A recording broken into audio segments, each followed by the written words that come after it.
Baiklah, sebelumnya, Assalamualaikum warahmatullahi wabarakatuh. Selamat malam.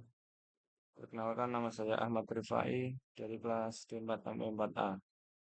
Di sini saya akan mempresentasikan tugas besar analisa numerik mengenai analisa turbulensi aliran fluida pada tiang-tiang offshore.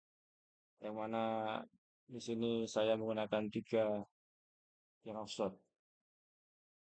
Yaitu yang pertama, deskripsi medan dan kondisi yang akan disimulasikan dan aplikasinya pada bidang keteknikan.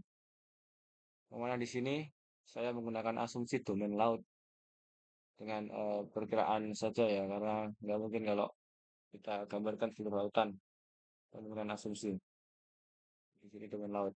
Dan saya menggunakan pendekatan inlet dari sebelah kiri dan outlet dari sebelah kanan. Yang mana di sini konstan alirannya. Jadi nggak ada harus bolak-balik. Di sini menggunakan pendekatan aliran yang konstan searah. Dan di sini saya menggunakan tiga silinder, yaitu silinder 1, 2, dan 3. Atau tiga tiang offshore sebagai untuk dianalisa. Oke, next. Selanjutnya, kondisi batas dan kondisi awal yang digunakan pada domain permasalahan. Yaitu di sini referensinya referensinya tentu dari tugas yang sudah di-share di LMS.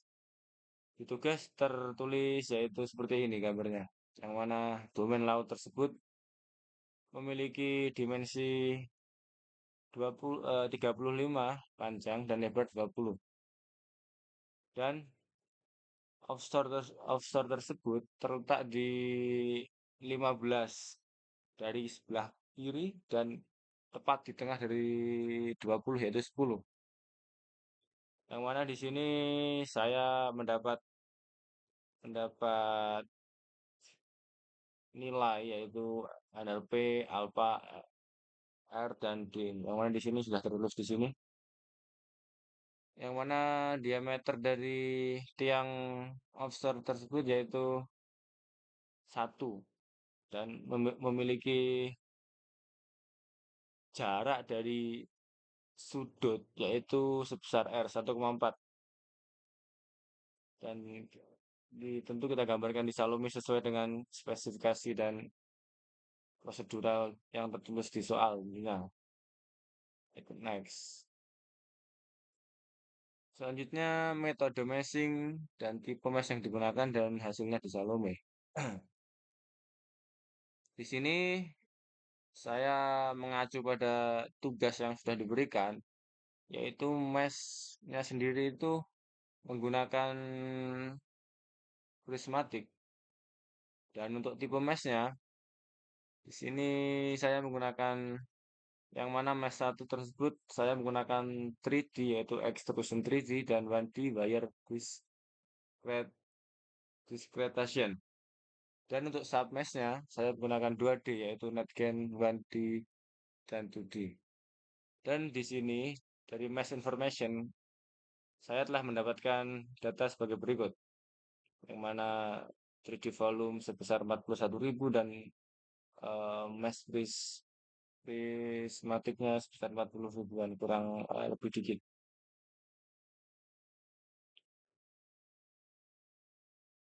Dan seperti inilah hasil dari mesh yang sudah saya kerjakan di Salome ini, kurang lebihnya.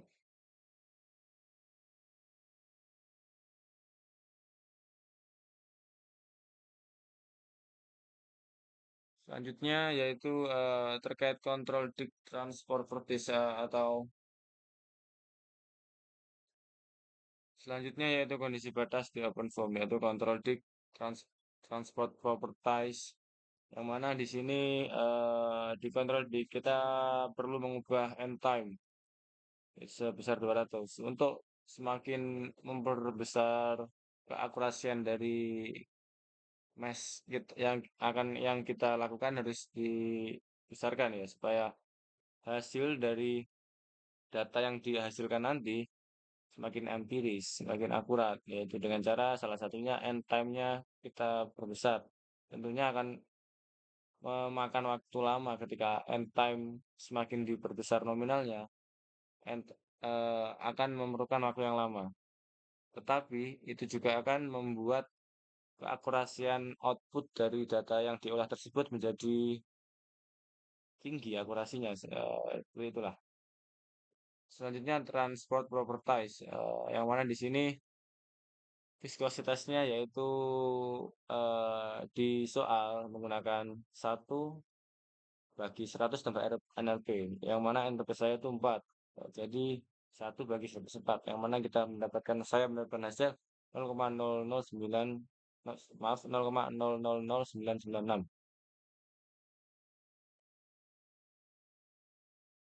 Dan di sini adalah hasil simulasi vorticity animation-nya. Mari kita lihat.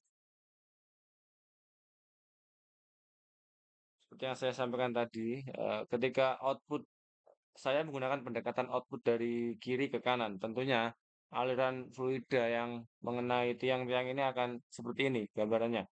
Dari kiri ke kanan. Dan akan saling menabrakkan airnya ke tiang tersebut.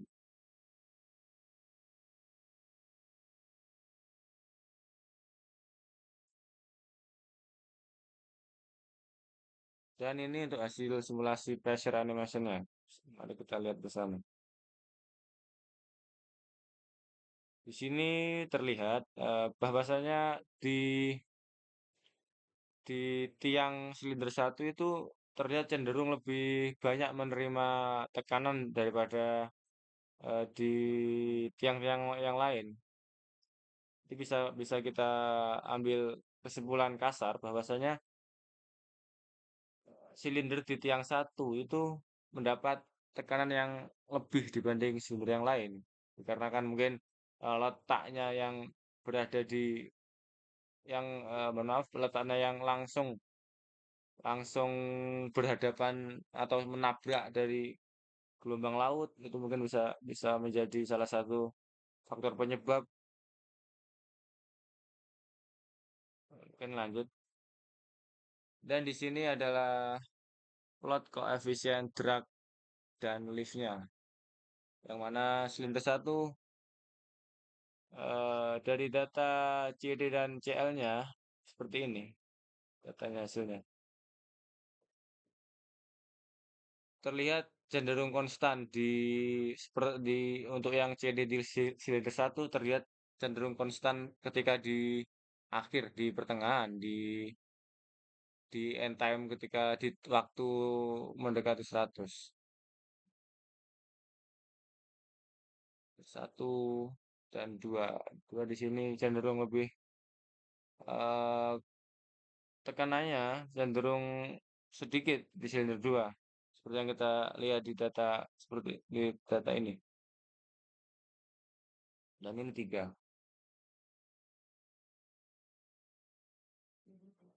Bisa kita lihat bersama di 3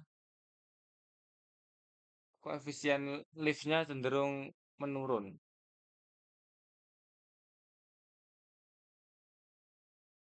Dan bisa kita simpulkan bahwa tek- tiang yang mendapat tekanan paling besar yaitu tiang satu, tiang silinder satu yang seperti di sini, dia itu mendapat tekanan langsung dari air laut. Jadi dia di tiang satu tersebut mendapat tekanan yang lebih daripada tiang-tiang yang lain. Dan di data pun seperti ini, dia cenderung memang di silinder satu tekanannya itu tinggi, lift dan drag-nya. Silinder 3 cenderung rendah karena dia berada di belakang, tertutupi oleh silinder satu dan 2. Mungkin itu saja yang bisa saya sampaikan dari presentasi kali ini. Kurang lebihnya mohon maaf. Assalamualaikum warahmatullahi wabarakatuh.